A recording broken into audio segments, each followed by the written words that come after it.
Our lights are designed to fit snugly into the track so there's no light bleed from the rear lights to the front. It's important you properly install each light and check them as you go so you don't have to go back and fix some later. First, tuck the square backlight into place. That's our backlight.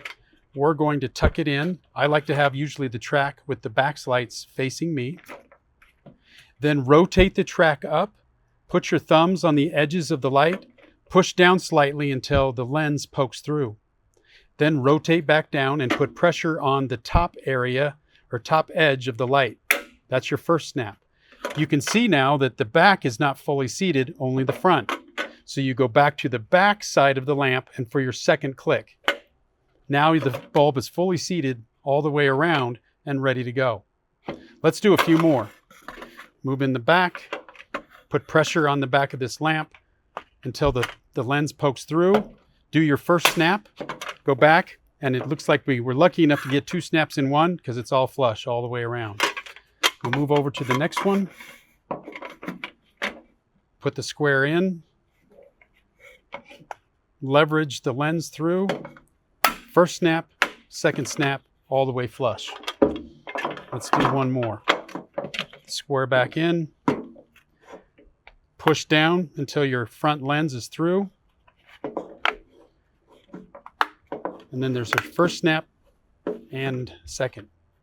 And you've got your lights perfectly seated. It's extremely important that you go through and make sure they're all seated as you go on an installation. Now let's talk about taking the lights out, just in case you need to remove them from the track. There is a way to do that so it's easier and more efficient. Looking at the back of the track, you're first going to create some space between the light connector and this bottom rib. Place your hands, tuck them in, place your hands over the light edge, the light module edge, and then pull back until you feel it dislodge.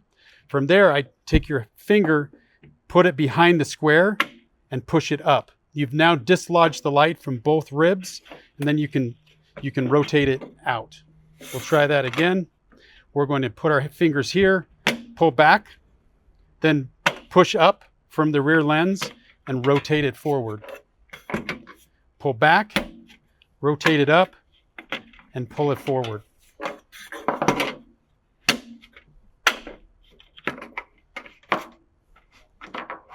And you're done.